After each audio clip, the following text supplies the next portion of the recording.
Assalamualaikum warahmatullahi wabarakatuh.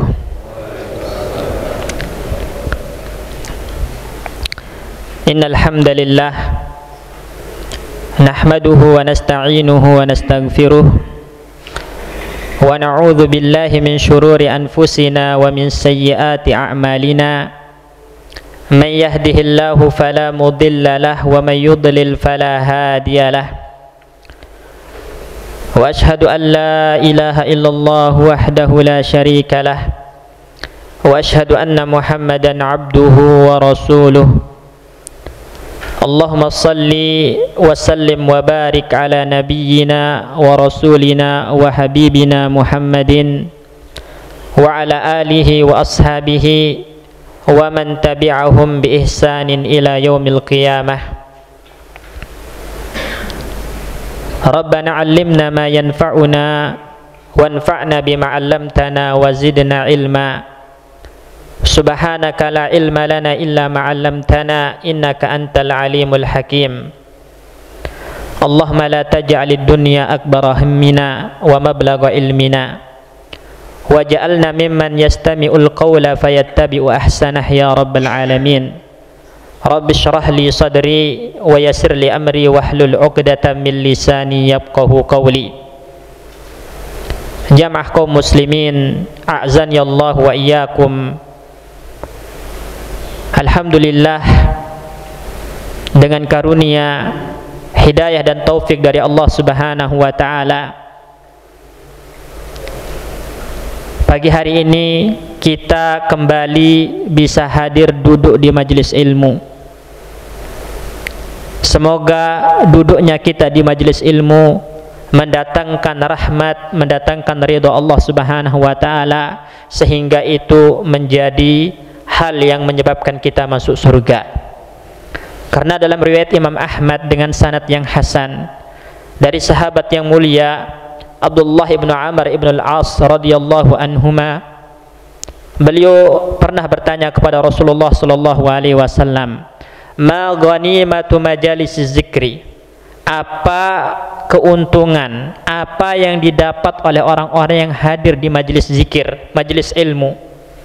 Maka Nabi sallallahu alaihi wasallam menjawab, ghanimatu majalis zikri al-jannatu, keuntungan yang diperoleh, hal yang didapat oleh orang-orang yang hadir di majelis ilmu adalah al-jannatu, surga, kata baginda Nabi Muhammad sallallahu alaihi wasallam.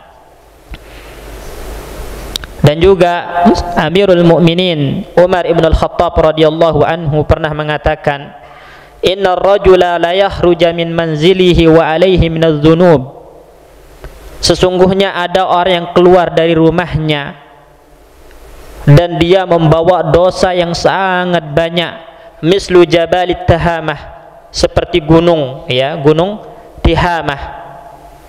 Fa iza sami'al ilma, namun ketika dia mendengar ilmu di majelis ilmu, wastarja'a an zunubihi, kemudian dia istighfar, mengucapkan inna lillahi wa inna ilaihi raji'un atas dosa-dosa yang dia lakukan, fansarafa, kemudian dia pulang ke rumahnya dari majelis ilmu, walaysa alaihi dzanbun, tidak ada dosa yang tersisa pada dirinya.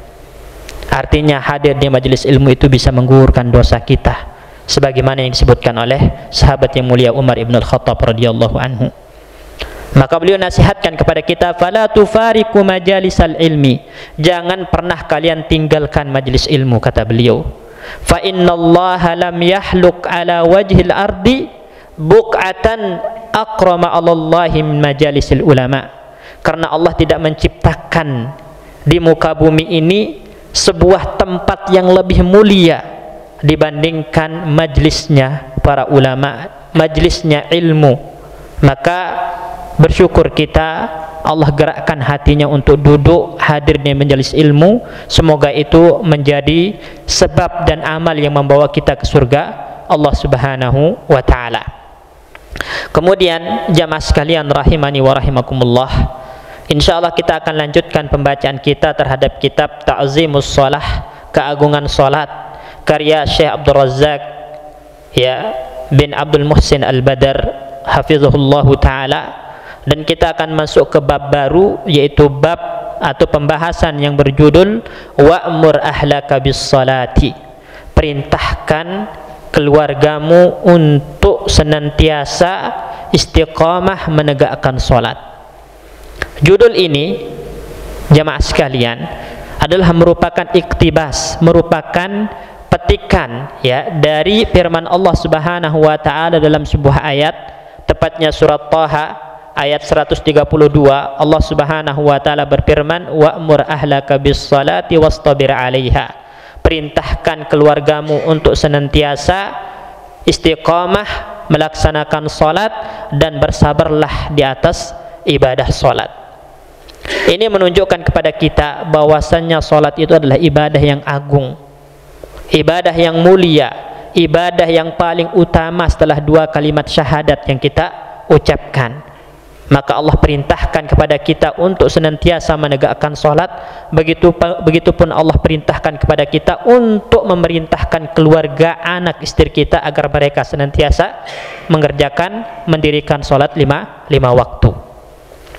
Berkata Syekh Abdul Razak hafizahullahu ta'ala, wa'mur ahlaka bis salati amrun ilahiyun karimun wa tawjihun rabbaniyun azimun aksarun nasi fihi mufarritun walahu mudayyi'un.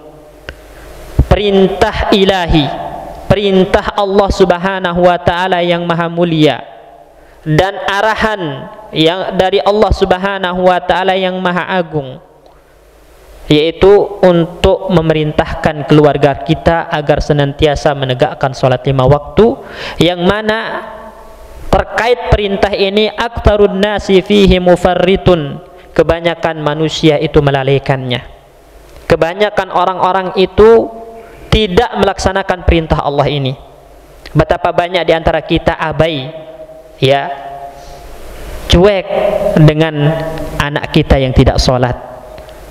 Betapa banyak di antara kita abai, ya, dari memerintahkan istri kita untuk menjaga sholat agar ditunaikan di waktunya, tepat waktu. Makanya saya mengatakan aksarun nasi fihi mufarritun, kebanyakan orang lali dari perintah Allah ini. Walahu mudayyi'un, juga mereka menelantarkan perintah Allah ini, tidak dilaksanakan dengan sungguh-sungguh. Ala wa huwa qaulullahi tabaraka wa ta'ala fi awahiri surati Thaha, yaitu yang apa yang dilalaikan, apa yang ditinggalkan oleh banyak orang itu, yaitu firman Allah Subhanahu wa ta'ala di akhir surat Thaha, ketika Allah Subhanahu wa ta'ala berfirman, wa'mur ahlaka bis salati, perintahkan keluargamu untuk salat. Perintahkan sanak istri, keluarga, anakmu untuk senantiasa istiqamah, terus menerus, continue dalam menjalankan ibadah salat lima waktu. Jadi wa'mur ahlaka bis salah di sini kata para ulama ay bil mudawamati 'alas salah, supaya mereka terus menerus continue istiqamah menegakkan salat lima waktu dengan khusyuk, dengan ikhlas, dengan tumakninah. Maka perintahkan mereka untuk senantiasa melakukan hal itu. Wastabir 'alaiha, dan bersabarlah ya dalam menegakkan salat. Karena sesungguhnya kesabaran itu ada tiga macam, jamaah sekalian. Pertama itu as-sabru ala aqdarillah, sabar dari takdir-takdir Allah Subhanahu wa ta'ala yang mu'limah, yang menyakitkan. Artinya hendaklah kita menahan diri ketika terkena musibah, ketika mendapatkan takdir-takdir yang menyakitkan. Nahan diri supaya tidak mengucapkan ucapan yang membuat Allah murka, menahan diri supaya tidak melakukan tindakan-tindakan yang membuat Allah murka dan marah kepada kita. Ya, itu namanya as-sabru ala aqdarillah, bersabar ketika takdir buruk menimpa kita, yaitu tahan lisan kita jangan sampai mengucapkan hal-hal yang mendatangkan kemurkaan Allah, yang menunjukkan kalau kita tidak ridho dengan takdir Allah. Tahan perbuatan kita, tindakan kita, jangan sampai melakukan hal-hal yang membuat Allah murka karena menunjukkan ketidakridhoan kita dengan takdir Allah Subhanahu wa ta'ala. Yang kedua, as-sabru an maksiatillah, bersabar dari kemaksiatan kepada Allah. Artinya tahan diri kita Jangan sampai melakukan kemaksiatan, melakukan kedurhakaan kepada Allah Subhanahu wa taala. Kemudian yang ketiga, as-sabru ala taatillah, ini yang dimaksud di dalam ayat ini. Wastabir 'alaiha, ay istabir wasbir ala taatillah bi iqamatis shalah. Bersabarlah, senantiasalah tahan dirimu untuk senantiasa berada di dalam ketaatan. Jangan sampai keluar dari ketaatan. Di antaranya adalah dengan menegakkan salat 5 waktu. Wastabir 'alaiha. Bersabarlah, tahan diri kalian supaya termasuk golongan orang-orang yang senantiasa menegakkan salat 5 waktu. Jangan keluar dari golongan orang-orang yang menegakkan salat 5 waktu. Jangan sampai kita masuk kepada firman Allah Subhanahu wa taala, wailun lil musallin alladzina hum an salatihim sahun. Celakalah orang-orang yang salat tapi lalai dari salat-salat mereka, tidak ditunaikan tepat waktu, rukun-rukunnya dipangkas, tumakninahnya dihilangkan. Jangan sampai seperti itu. Tapi hendaklah kita bersabar dalam menegakkan salat dengan khusyuk, rukun-rukunnya sempurna, waktunya tepat, dan kalau bisa berjamaah. Wastabir 'alaiha. Karena salat itu kalau dijaga berat. Dijaga berat. Disebabkan kita punya kesibukan. Ada orang yang tersibukkan dengan tidurnya dari salat. Ada orang yang tersibukkan dengan perniagaannya, jual belinya, pekerjaannya dari salat. Ada orang yang tersibukkan dengan hal-hal sia-sia dari salat. Jadi banyak hal-hal yang memalingkan kita dari menjaga salat 5 waktu. Maka Allah ingatkan kita, wastabir 'alaiha, bersabarlah, senantiasalah tahan dirimu supaya termasuk menjadi orang-orang yang muqimus shalah, menegakkan salat 5 waktu. La nas'aluka rizqa, nahnu narzuquka. Kami tidak meminta kepadamu untuk memberikan rezeki, tapi kamilah yang memberikan rezeki kepadamu, kata Allah. Artinya para ulama mengatakan salat itu termasuk salah satu kunci dari rezeki. Ya, salat itu termasuk salah satu kunci dari rezeki. Pintu-pintu rezeki Allah itu diantaranya adalah menjaga salat 5 waktu. Kalau ada orang berkata itu fulan nggak pernah salat tapi kaya, ya, maka perlu kita ketahui jamaah sekalian, banyak harta itu bukan ukuran orang yang mendapatkan ya rahmat Allah. Banyak harta itu bukan ukuran orang itu mulia di sisi Allah Subhanahu wa taala. Tapi yang paling mulia di sisi Allah adalah yang paling bertakwa, yang paling taat kepada Allah. Inna akramakum indallahi atqakum. Sesungguhnya yang paling mulia di sisi Allah di antara kalian adalah yang paling bertakwa, yang paling menegakkan perintah-perintah Allah Subhanahu wa taala, termasuk salat 5 waktu. Terkadang juga sebaliknya jamaah sekalian. Ya, Allah jadikan hamba itu ya tidak terlalu kaya, tapi kebutuhannya tercukupi. Itu bentuk rahmat Allah kepadanya. Ya, sebagaimana sahabat yang mulia Abdullah bin Mas'ud radhiyallahu anhu pernah mengatakan, innal abda la yahumma bil amri minat tijarati wal imarati. Terkadang seorang hamba itu terlalu fokus untuk mencapai ya omzet yang tinggi, mencapai keuntungan yang besar di dalam perniagaannya, jual belinya. Atau terkadang terlalu fokus bekerja untuk mencapai jabatan yang tinggi, ya, fayuyassirallahu lahu, karena fokusnya, karena usahanya, karena kesungguh-sungguhannya Allah mudahkan dia. Jadi Allah mudahkan dia untuk mendapatkan rezeki, untuk mendapatkan keuntungan yang banyak ketika berjual beli. Allah mudahkan dia untuk mendapatkan jabatan yang tinggi dari pekerjaannya karena kesungguh-sungguhannya. Jadi ada orang-orang yang dimudahkan oleh Allah Subhanahu wa taala disebabkan kesungguh-sungguhannya tadi. Tapi terkadang Allah melihat kembali, ini orang setelah diberikan kekayaan kok semakin jauh dari Allah.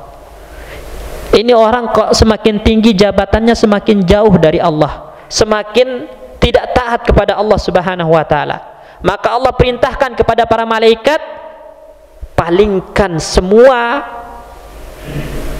hal tadi darinya. Yang tadinya keuntungan jual belinya banyak, dipalingkan oleh Allah menjadi bangkrut, rugi misalnya. Yang tadi jabatannya tinggi diturunkan, ya, karena Allah melihat jabatannya ini membuat dia semakin jauh dari Allah Subhanahu wa taala. Kemudian Allah mengatakan, inni law yassartuhu lahu dakhalan nar. Aku kata Allah, kalau terus saya mudahkan dia untuk menjadi orang yang mendapatkan keuntungan yang banyak dari jual belinya, kalau saya mudahkan dia untuk terus mendapat pangkat yang tinggi, jabatan yang tinggi, dia masuk neraka, kata Allah. Kenapa? Karena hal-hal itu membuat dia terfitnah, membuat dia semakin jauh dari Allah, semakin tidak beribadah kepada Allah Subhanahu wa taala. Maka akhirnya Allah palingkan semua dunia tadi dari dirinya. Tapi orang ini mengatakan, ya, merasa sial dia. Dia mengatakan, sabaqani fulan, saya kalah saing dengan fulan. Dahani fulan, saya kalah pintar dengan fulan, sehingga dia lebih banyak, lebih maju usahanya. Ya. Padahal kalau dia pakai imannya, ternyata itu bentuk rahmat Allah, bentuk kasih sayang Allah kepada dirinya. Allah menyebabkan dia jatuh itu karena dengan kekayaan dia semakin menjauh. Itu peringatan dari Allah Subhanahu wa taala. Tapi kebanyakan kita melihat dengan matematikanya, bukan dengan imannya, sehingga mengatakan saya kalah saing dengan fulan, saya kalah pintar dengan fulan, saya sial dan semacamnya. Syekh Abdurrahman bin Nasir As-Sa'di rahimahullahu taala pernah mengatakan, min lutfillahi bi'abdihi, termasuk, ya, kebaikan Allah, termasuk kasih sayang Allah kepada hambanya, itu adalah Allah memberikan rezeki kepada hamba itu berdasarkan kemaslahatannya, bukan berdasarkan apa yang diinginkan oleh hamba tersebut. Karena kalau setiap orang pasti menginginkan harta yang banyak, tapi yang diberikan oleh Allah bagaimana kemaslahatan orang tersebut. Maslahatnya dia punya banyak harta, diberikan banyak harta oleh Allah. Maslahatnya dia memiliki, ya, kekurangan harta, karena dengan itu dia semakin taat, semakin dekat dengan Allah, diberikan yang terbaik oleh Allah untuk dirinya.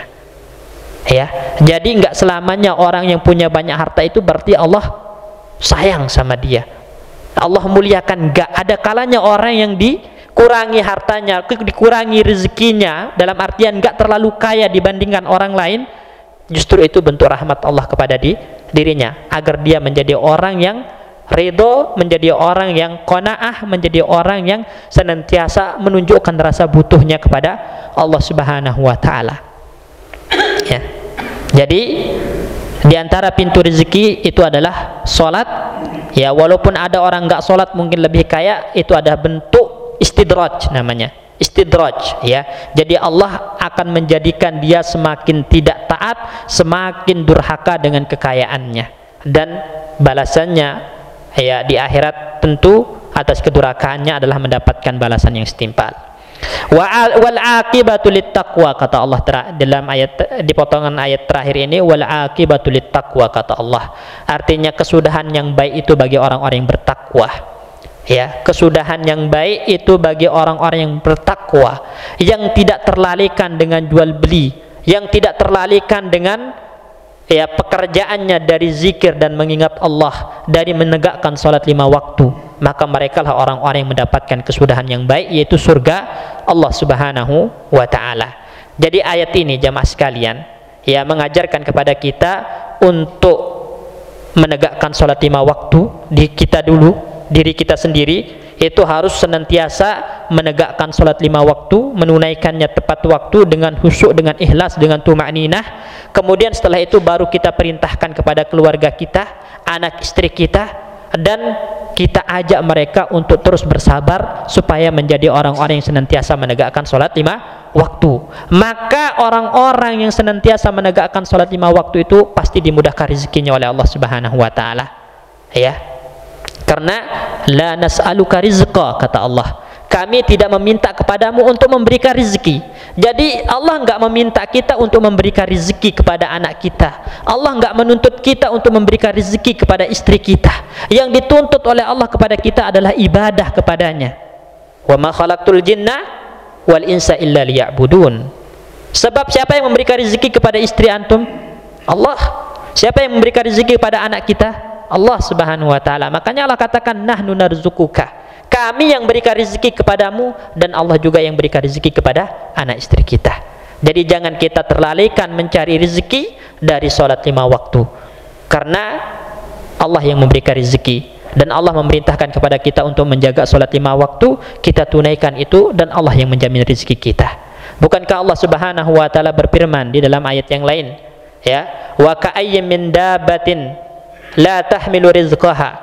Ada enggak orang, ya, ada enggak binatang melata atau sesuatu yang melata, sesuatu yang ada di muka bumi ini, ya, yang tidak mendapat rezeki? Ada enggak? Enggak ada. Allahu yarzuquha wa iyyakum. Allah yang memberikan rezeki kepada binatang melata tersebut, dan Allah juga yang memberikan rezeki kepada kalian. Wa huwas samiul alim, dan Allah Maha mendengar lagi Maha mengetahui. Jadi kita harus yakini Allah Ar-Razzaq, Allah yang Maha memberi rezeki, dan ini diperintahkan oleh Ar-Razzaq kepada kita adalah menjaga sholat dan memerintahkan keluarga kita untuk sholat. Jadi jangan, ya, menjadikan, ya, mencari penghidupan dunia, maisha itu alasan untuk meninggalkan sholat 5 waktu. Karena itu dibantah oleh Allah, la nas'aluka rizqa, kami tidak meminta kamu untuk memberikan rezeki, nahnu narzukuka, tapi kami yang memberikan rezeki kepadamu.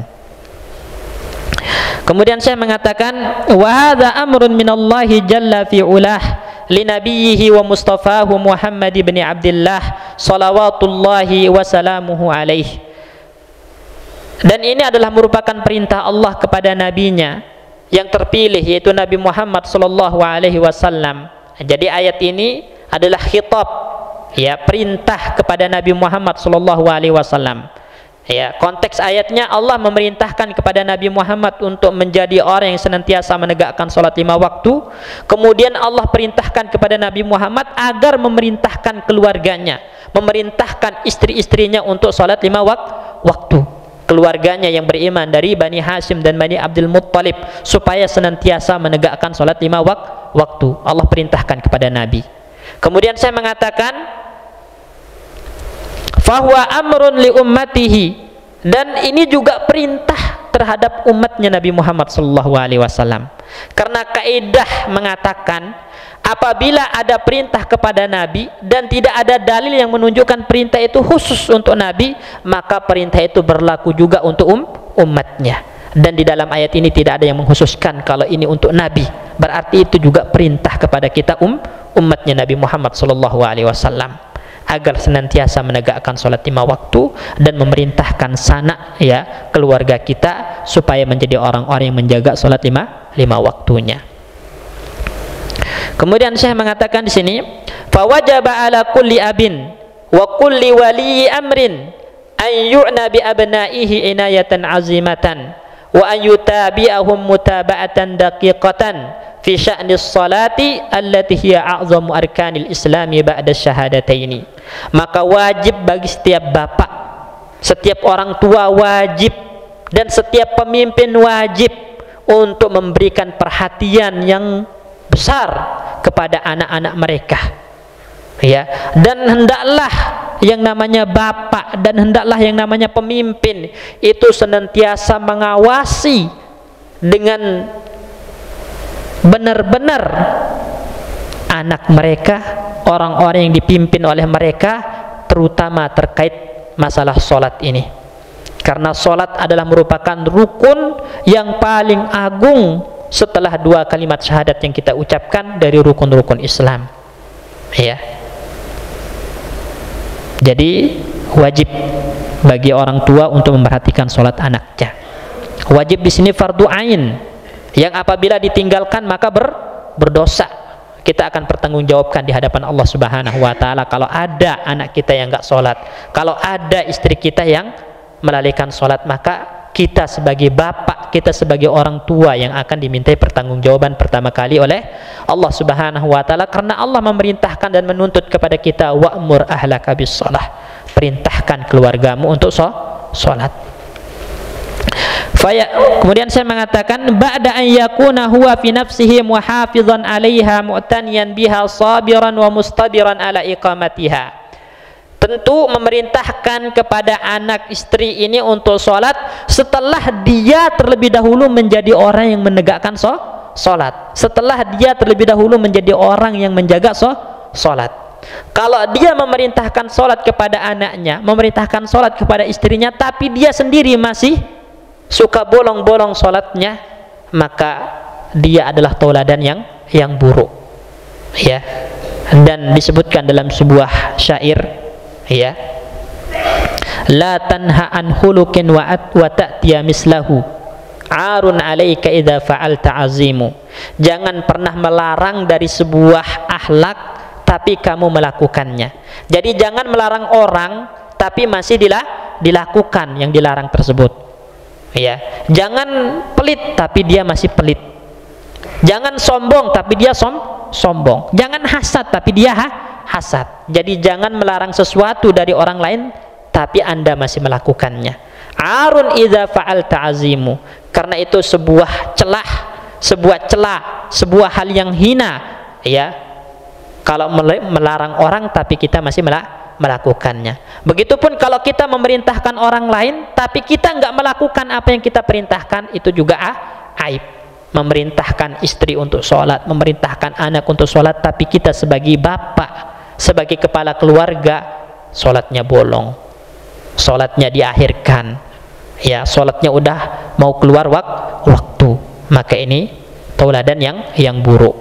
Oleh karena itu saya mengatakan fayakunu fi nafsihi qudwatan li abnaihi, maka hendaklah ini orang tua, bapak ini menjadi tauladan yang baik bagi anak-anaknya. Ya, hendaklah dia menjadi tauladan yang baik bagi anak-anaknya. Karena kebanyakan anak-anak itu rusak karena rusaknya orang tua. Al-Imam Ibnu Qayyim rahimahullahu taala pernah mengatakan, aktsarul auladi innama jaa fasaduhum min kibalil aba. Kebanyakan anak-anak itu jadi rusak disebabkan rusaknya orang tua, ya. Wa ihmalahum lahu, juga kalau orang tuanya baik tapi orang tuanya nggak peduli sama anaknya, nggak peduli sama pendidikan agama anaknya, rusak anaknya, berarti itu juga sebab orang tua. Makanya tadi Ibnu Qayyim sekali lagi mengatakan kebanyakan anak-anak itu jadi rusak disebabkan rusaknya orang tua, atau orang tua mengabaikan anaknya, tidak memberikan pendidikan diniyah, pendidikan Islam kepada anaknya, tidak mengajarkan kepada anaknya hal-hal yang Allah wajibkan kepada dirinya dan hal-hal yang Allah sunnahkan kepadanya. Ketika anak itu rusak, berarti lam yantafi'u bi abaihim, mereka enggak mengambil manfaat dari bapaknya, maksudnya tidak mengambil manfaat diniyah, manfaat agama, ya enggak? Kalau manfaat dunawi mungkin dapat dari bapaknya, dikasih makan, dikasih pakaian, dibesarkan, tapi manfaat diniyah, manfaat agama enggak ada dari bapaknya, karena bapaknya enggak memperhatikan pendidikan agama anaknya, atau bapaknya enggak menjadi tauladan yang baik untuk anaknya dalam masalah din, hubungannya dengan Allah Subhanahu wa taala, sehingga anak itu menjadi rusak. Kalau anak rusak, maka orang tua enggak bisa mengambil manfaat dari anak yang rusak, karena anak yang bermanfaat itu anak yang seperti apa? Anak yang soleh. Makanya Nabi mengatakan iza mata ibnu adam in qata amaluhu illa min salas. Kalau manusia meninggal terputus amalnya kecuali tiga, di antaranya adalah waladun salihun yad'u lahu, anak yang soleh yang mendoakan kebaikan bagi orang tua tersebut, ya. Maka kita sebagai orang tua, jemaah sekalian, solahu abnaina min solahina, solehnya anak kita itu tergantung baiknya kita sebagai orang tua, dan rusaknya anak kita itu tergantung rusaknya kita sebagai orang tua. Maka jadilah kita ini, ya, wasilatu bina, perantara yang membangun anak kita menjadi pribadi-pribadi yang taat dan dekat kepada Allah Subhanahu wa taala. Jangan kita menjadi perantara yang merusak, yang menghancurkan, ya, agama anak kita, karena tadi tidak menjadi tauladan yang baik bagi anak kita, atau kita tidak memberikan pendidikan yang semestinya yang dibutuhkan oleh anak-anak kita terkait, ya, agamanya. Maka kita ini adalah tauladan yang hidup bagi anak-anak kita. Nabi Muhammad para sahabat, itu tauladan yang sudah meninggal. Untuk anak-anak kita, kita ceritakan kisah-kisah mereka. Tapi kita sebagai orang tua ini tauladan yang hidup, yang benar-benar akan dijadikan contoh yang ditiru oleh anak-anak kita. Maka lihat diri kita, baiknya kita akan menentukan baiknya anak kita, rusaknya kita akan menentukan rusaknya anak kita, sebagaimana yang ditegaskan oleh para ulama kita. Al-Imam Hujjatul Islam, Syekhul Islam Al-Imam Al-Ghazali rahimahullahu taala juga mengatakan seperti itu. Salahul abna fi salahil aba. Baiknya anak itu tergantung baiknya bapak. Karena kalau bapaknya soleh, orang tuanya soleh, anak akan mendapatkan manfaatnya. Sebagaimana dalam ayat Al-Quran, wa kana abuhuma salihah. Dan bapak dari dua orang anak ini adalah orang yang soleh. Jadi bapak kedua orang anak ini, kata Allah, adalah orang yang soleh. Karena solehnya bapaknya, Allah jaga. Allah jaga kanzun, jaga harta anak tersebut sehingga akan gak hilang, disebabkan solehnya orang tuanya. Bukan solehnya anak itu, tapi solehnya orang tua, baiknya orang tua. Dan itu akan mendatangkan manfaat duniawi dan mendatangkan manfaat diniyah, agama, untuk anak-anak kita. Jadi fayakunu fi nafsihi qudwatan li abnaihi. Hendaklah dia menjadi qudwah, tauladan yang baik bagi anak-anaknya. Kemudian setelah dia menjadi tauladan yang baik bagi anak-anaknya, baru dia mutabaah, baru dia ikuti pertumbuhan anaknya secara agama, ikuti pertumbuhan anaknya secara diniyah, secara hubungannya dengan Allah dan Rasulnya. Diperintahkan untuk sholat, diperintahkan untuk menjaga sholat, diperintahkan untuk wudhu dengan benar, diperintahkan untuk menutup aurat dan yang semisalnya, dari hal-hal yang wajib dilakukan oleh mereka ketika dewasa. Nanti kalau masih kecil, apalagi kalau udah balik terus nggak sholat, balik masih membuka aurat, maka orang yang dimintai pertanggungjawaban pertama kali adalah orang tuanya. Saya mengatakan di sini, wa hadzal ayatul karimatu dallat ala maqamaini azimaini la budda min tahaqqukihima. Ayat yang mulia ini, maksudnya surat Thaha ayat 132 tadi, menunjukkan kepada kita dua maqam yang agung, dua poin yang agung yang harus kita wujudkan sebagai hamba Allah yang beriman. Yang pertama adalah inayatul mar'i nafsihi bil muhafazati ala salati wal istibari ala adaiha. Seseorang itu harus memberikan perhatian terhadap dirinya tentang hubungannya dengan sholat 5 waktu. Dia harus menjadi orang yang menjaga sholat 5 waktunya. Dia harus menjadi orang yang bersabar di dalam menjalankan sholat 5 waktu. Kenapa dia harus menjadi orang yang pertama kali menegakkan sholat 5 waktu? Kenapa dia harus menjadi pertama kali orang yang bersabar dalam menunaikan sholat 5 waktu? Karena dalam kehidupan ini, kata Syekh, banyak hal-hal yang menyibukkan kita dari sholat 5 waktu. Ada orang tersibukkan dengan tidurnya, ada orang tersibukkan dengan malasnya, ada orang tersibukkan dengan kelalaiannya, ada orang tersibukkan dengan harta bendanya, dan banyak sekali. Maka ayat ini menunjukkan kepada kita, hendaklah kita menjadi orang yang bersabar terlebih dahulu sebelum memerintahkan orang lain untuk sholat. Artinya orang yang menjaga diri terlebih dahulu menjadi orang yang muqimus sholah, menegakkan sholat sebelum dia memerintahkan orang lain. Karena tadi berat untuk menjadi orang yang menjaga sholat 5 waktu tepat waktu, itu berat. Makanya Allah tuntut wastabir alaiha, sabar, tahan diri Anda supaya menjadi orang yang menegakkan sholat tepat waktu. Seberat apapun itu, sesibuk apapun, tahan diri Anda supaya menjadi orang yang menegakkan sholat 5 waktu. Makanya Al-Hafiz Ibnu Hajar Al-Asqalani rahimahullahu ta'ala dalam Fathul Bari ketika mensyarah hadis yang mengatakan ayul amali ahabbu ilallah, amalan apa yang paling dicintai oleh Allah subhanahu wa ta'ala, maka Nabi mengatakan as-salatu ala waktiha, salat di awal waktu. Kemudian Ibnu Hajar mengatakan, kenapa sholat 5 waktu itu adalah amal, sholat 5 waktu yang ditunaikan di awal waktu itu adalah amal yang paling dicintai oleh Allah Subhanahu wa Ta'ala. Begitupun juga kenapa berbakti kepada orang tua itu adalah amal yang paling dicintai oleh Allah Subhanahu wa Ta'ala, karena dalam melaksanakan keduanya itu butuh kesabaran, dalam artian butuh untuk menahan diri agar senantiasa melaksanakan kedua hal tersebut, ya.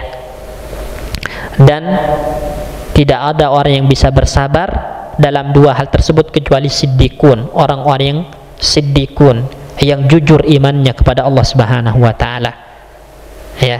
Makanya ayat Al-Quran mengatakan kepada kita, ya, sholat itu berat kecuali bagi orang-orang yang khusyuk, orang-orang yang jujur imannya kepada Allah Subhanahu wa Ta'ala. Berbakti kepada orang tua itu berat kecuali bagi orang-orang yang Allah berikan taufiknya, anak-anak yang soleh. Sekarang semakin zaman semakin banyak anak-anak yang durhaka kepada orang tuanya. Makanya salah satu tafsiran hadis antalidal ammatu rabbataha, ketika Nabi ditanya oleh Jibril tentang tanda-tanda hari kiamat, maka Nabi menyebutkan diantaranya adalah antalidal ammatu rabbataha, budak melahirkan tuannya.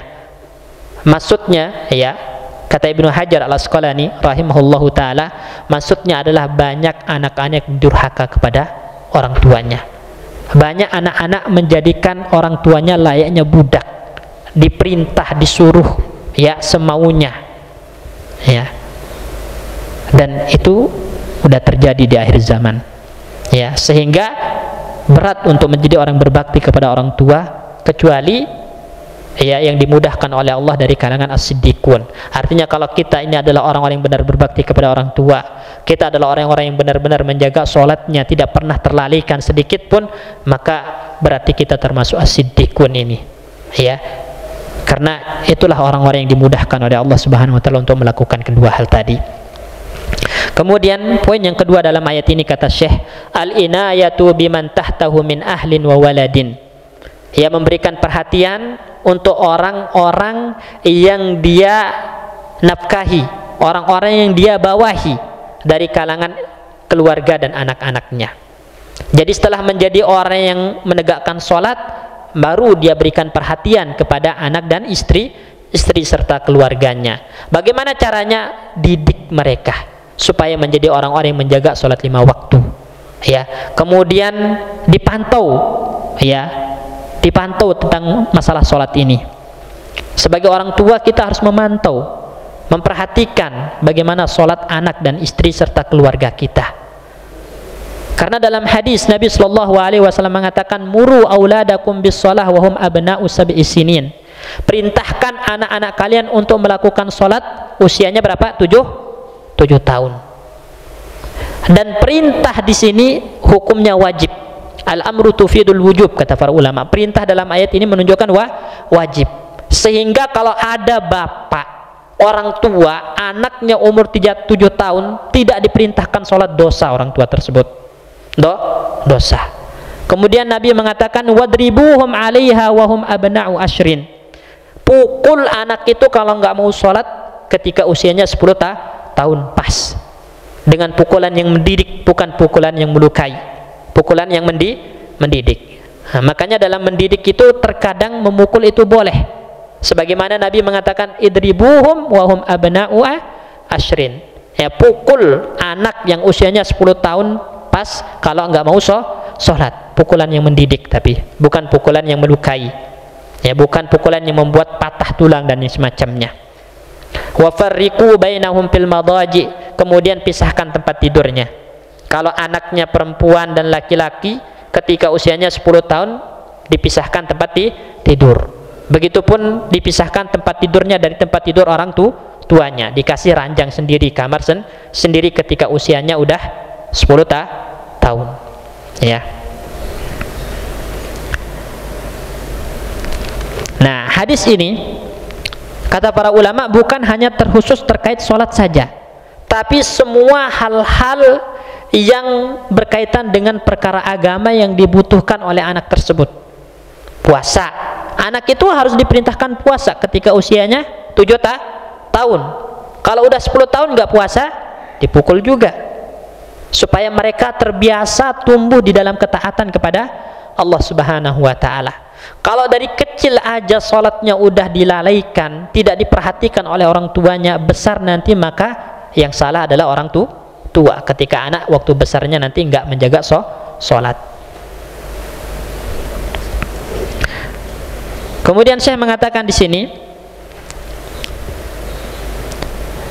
wa idza nazara an-nazir wa ta'ammala al-muta'ammil fi waqi' buyutatin katsirin minan nas, ya, kalau seseorang memperhatikan realita yang ada di rumah kebanyakan orang, yajidu anna at-tafrita fil ghalib ja'a min kibalil aba. Ternyata ya kelalaian ini lebih banyak datang dari orang tua.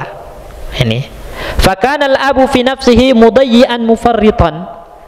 Orang tuanya sendiri adalah orang yang tidak memperhatikan sholat 5 waktu.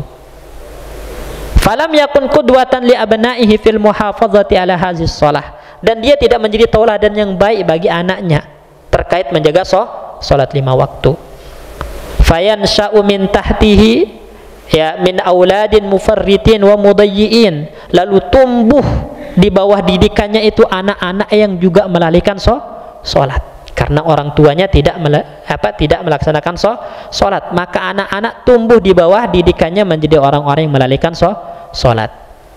Karena al-abna yansha'un ala ma nasha'ahum alaihi al-aba. Anak-anak itu akan tumbuh sesuai dengan bagaimana orang tuanya mendidiknya. Wa ma jana abun ala auladihi bimisli ihmalihim fi sya'nis shalah. Tidak ada dosa yang lebih besar, ya, terhadap anak bagi orang tua melainkan mengabaikan sholat kepada mereka. Jadi dosa terbesar orang tua kepada anak itu apa? Tidak memerintahkan sholat anaknya, tidak memperhatikan ibadah anaknya. Itu dosa terbesar orang tua terhadap anaknya, ya, karena hak terbesar anak itu adalah memberikan pendidikan Islam kepadanya, memberikan pendidikan tentang kewajiban-kewajiban terhadap Allah, ya, untuknya, ya, terhadap dirinya. Fal jinayatu alaihim fi hadzal bab jinayatun azimatun. Dosa orang tua terkait masalah sholat ini adalah dosa yang besar kepada anaknya, ya. Perhatikanlah perkataan Ibnu Qayyim rahimahullahu taala, faman ahmala ta'lima waladihi ma yanfa'uhu wa tarakahu sudan. Barang siapa yang mengabaikan pendidikan anaknya, pendidikan agama maksudnya, dan anaknya dibiarkan tumbuh dalam kekosongan iman, anaknya tumbuh dalam jauh dari pendidikan pendidikan agama, faqad asaa ilaihi ghayatal isaah, maka orang tua ini telah berbuat buruk dan perbuatan yang paling buruk kepada anaknya. Karena tadi kebajakan anak tumbuh, ya, menjadi anak-anak yang rusak disebabkan orang tuanya. Padahal Allah menuntut kita di dalam Al-Quran apa? Ku anfusakum wa ahlikum nara. Jaga diri kalian dan keluarga kalian dari api neraka. Sufyan Ats-Tsauri rahimahullahu taala mengatakan, bagaimana cara menjaga anak istri dari neraka? Adibuhum mu'allimuhum. Didik mereka dengan pendidikan Islam, ajarkan kepada mereka hak Allah, ya, kewajiban-kewajiban mereka kepada Allah Subhanahu wa taala. Banyak di antara kita jamaah sekalian rahimani wa rahimakumullah merasa bangga dengan pendidikan dunia anaknya. Ya, anaknya pintar matematika, bangga. Anaknya pintar bahasa Inggris, bangga. Ya, boleh, tidak masalah. Ya, prestasi anak itu sesuatu yang harus kita banggakan. Tapi ketika anak nggak bisa baca Al-Quran, nggak ada yang malu sama Allah Subhanahu wa taala. Ketika anak nggak becus sholatnya, nggak pernah takut, nggak pernah malu sama Allah Subhanahu wa taala. Tapi ketika anak yang nggak bisa matematika misalnya, malu sama gurunya, malu sama tetangganya. Ketika anaknya nggak jago dalam masalah dunia, malu. Ketika anaknya nggak lulus S1, malu. Tapi ketika anaknya nggak lulus Iqra aja, cuek. Ya, cuek, nggak malu sama Allah, nggak takut sama Allah Subhanahu wa taala. Jadi innahu maqamun jaddu khatirin. Jadi masalah sholat ini dan memerintahkan anak istri untuk sholat itu adalah masalah yang urgen, masalah yang ya di situ penting dan juga berbahaya jika ditinggalkan. Ya, oleh karena itu Allah tuntut dari orang tua pertama kali adalah untuk menjadi orang yang menjaga sholat agar dia menjadi tauladan yang baik bagi anak-anaknya. Setelah itu baru dia memerintahkan mereka untuk menjaga sholat 5 waktu. Kemudian Syekh mengatakan sini, wa ya ayyuhal ibnul muwaffaq, wahai anak yang diberikan taufik. Setelah berbicara tentang kewajiban orang tua, sekarang berpindah kepada kewajiban anak. Idza akramakallahu jalla wa ala bi abin ya'tani bika fi hazis shalah. Jika Allah menganugerahkan kepadamu orang tua yang memperhatikan salatmu, maka iyyaka tsumma iyyaka an tanza'ija min walidika. Jangan sampai kamu termasuk orang yang menentang orang tuamu. Ya, jadi kalau Allah memberikan orang tua yang perhatian terhadap pendidikan agama anaknya, maka wahai anak, jangan kamu menjadi orang yang menentang orang tuamu atau menjadi anak yang malas dari mengikuti ya apa yang diajarkan dan diperintahkan oleh orang tuamu terkait ibadah-ibadah kepada Allah Subhanahu wa taala. Karena orang tuamu berusaha untuk menyelamatkanmu dari murka Allah Subhanahu wa taala. Orang tuamu berusaha untuk membawamu ke ridha Allah Subhanahu wa taala. Maka jadilah anak yang berbakti, jadilah anak yang tunduk dan patuh kepada ajaran orang tua terkait masalah ibadah dan ketaatan kepada Allah Subhanahu wa taala. Karena Anda beruntung memiliki orang tua yang perhatikan terhadap pendidikan agama Anda. Ya, betapa banyak anak-anak yang merindukan orang tua yang perhatian kepada agamanya sehingga mereka mencari ya belajar dengan sendirinya disebabkan orang tuanya tidak perhatian kepada agama anaknya. Maka bersyukur Anda wahai anak-anak yang memiliki orang tua yang perhatian kepada agama Anda, ibadah Anda kepada Allah Subhanahu wa taala, sehingga taati apa yang diperintahkan oleh orang tua, taati ajaran orang tua Anda. Karena sesungguhnya orang tua Anda berusaha untuk menyelamatkan Anda dari murka Allah Subhanahu wa taala.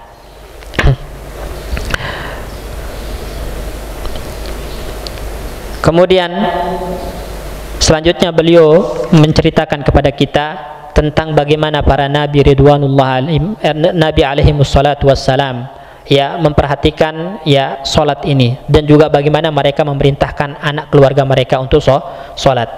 Semisal ya, Nabiullah Ismail alaihissalam ya, Allah mengatakan wa kana ya'muru ahlahu bis shalah waz zakah wa kana inda rabbih mardiyya.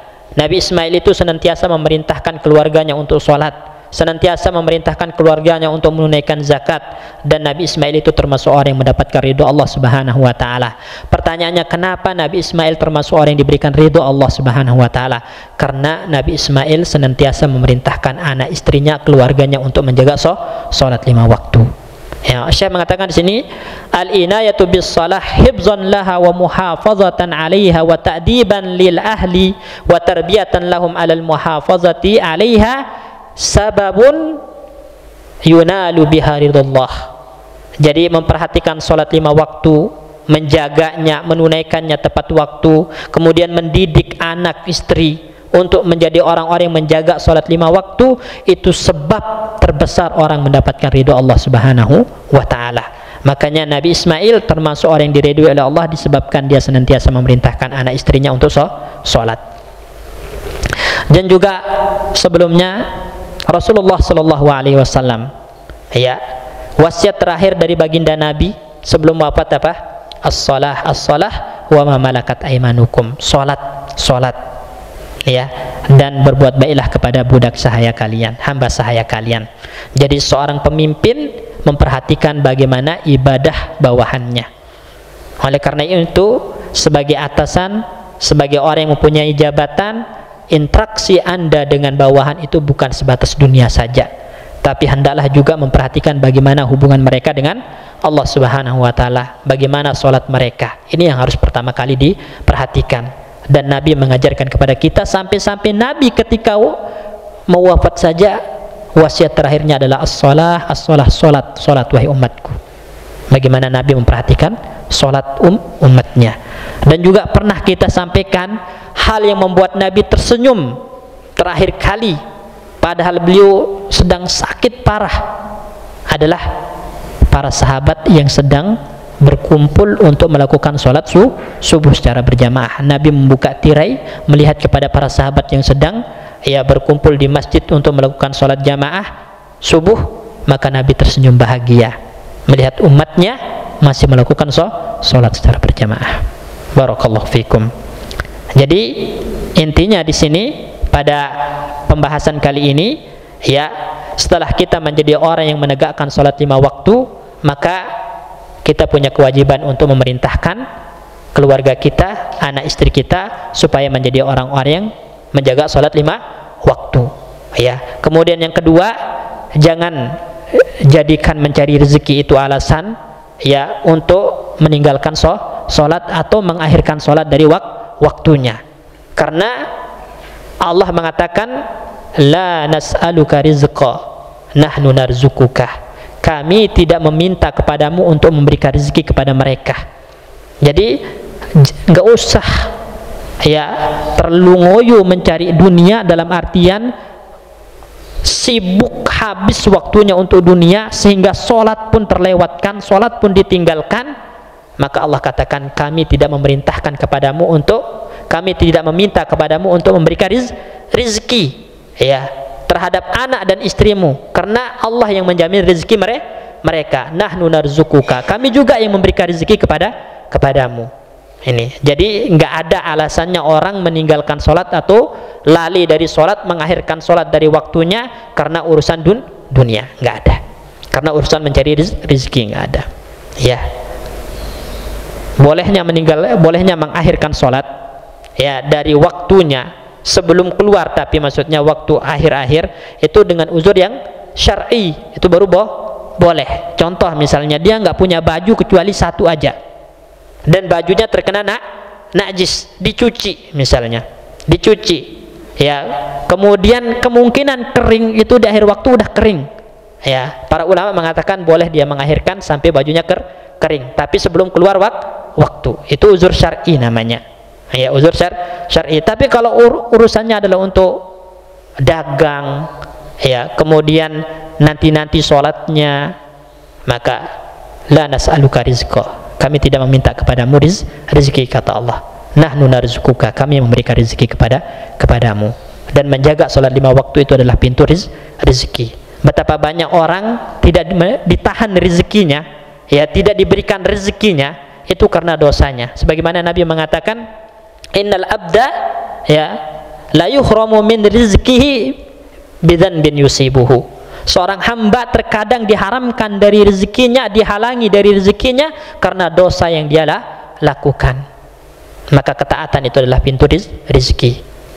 Barakallahu fikum. Oleh karena itu di antara pintu rezeki juga, kunci rezeki, banyak-banyak istighfar. Faqultu astaghfiru rabbakum innahu kana ghaffara. Yursilis sama alaikum midrara wa yamdidkum bi amwalin wa banin. Jadi dengan banyak istighfar Allah turunkan hujan, Allah berikan anak dan harta yang banyak. Jadi istighfar itu kunci rezeki, karena dengan istighfar dosa gugur. Sebab penghalang rezeki adalah dosa. Dosa. Barakallahu fikum. Mungkin ini yang bisa kita sampaikan pada pagi hari ini. Jazakumullah khairan ala hudurikum. Kita tutup dengan doa kafaratul majlis. Assalamualaikum warahmatullahi wabarakatuh.